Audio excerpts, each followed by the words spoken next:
I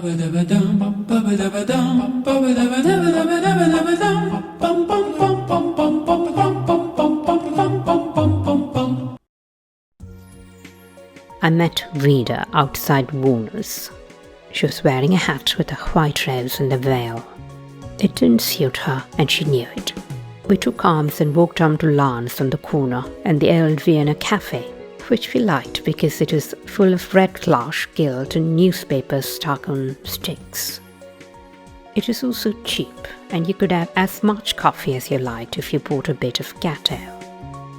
They'll cut all your hair off, ducky, you know that, of course. And to the bone because you're an actor, and you do rather look like one. She pushed back the spotted veil, laughing. But it'll suit you. She touched my hand to show that she thought I was nice enough anyway. Given you my address, haven't I? Catra Camp, Yorks. I'll know more after tomorrow. Have to change at Darlington. Though it's a ghastly place, Mills and Doom. And then Richmond, there's a castle. She tried a bit of the gateau with a fork, but it squashed and she pushed it aside. A theatre too, Regency, but they don't use it. It's not a date or anything.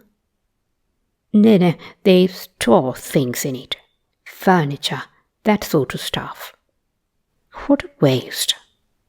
It's all a bloody waste. We sat and looked at each other. The sub-coward dialogue faded. I tried to rally. How long do you think the show will last?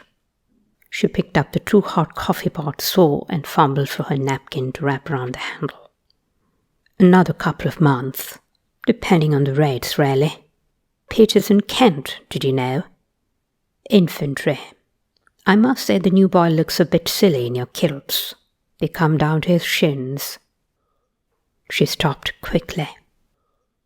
When you come back, you know, I think you ought to have a try at the cinema. Your kind of work is just right for their, what do you call it, technique. It's very intimate. You might do awfully well. Do you fancy yourself as a film star? She laughed as if she knew the answer. You got to look like Clark Gable or someone, I said. She collected her gloves and handbag from the seat beside her. Nonsense. Look at Wallace Beery or Lon Chaney. They'd snap you up. When you're marching about up there doing your drill, I think you ought to have well, think about it. She made her mouth into a round O and carefully smoothed it with her finger. I think you'd be spiffing on the flicks, I really do. With those big sad eyes of yours, ducky, you couldn't miss. I'd know it's because you've forgotten something, but they'll think it's because you lost something.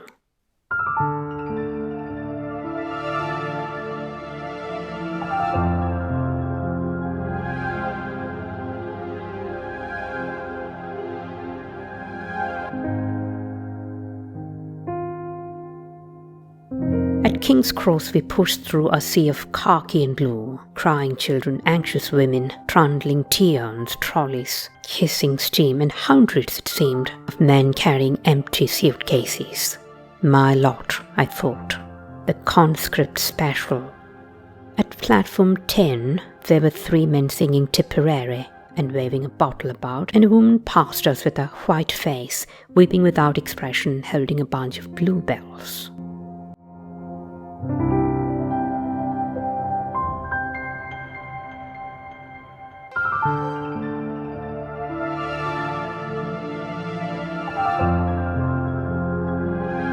Vida said, "This is your train, isn't it?" "Yeah." "Well, I'm not very good at this part. I'll just go."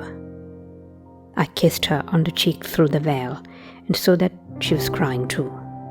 Quickly, she waved a hand before my mouth. "Don't speak, and write. Remember to write to me. The poems. Send them to me."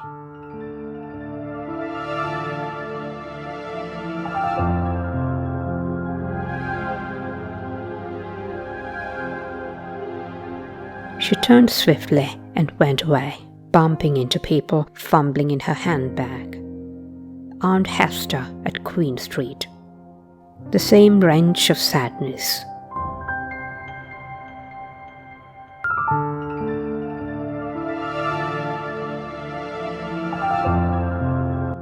All gone. I couldn't run after her. The man at the gate looked at my bit of paper. "Change at Darlington, sonny," he said.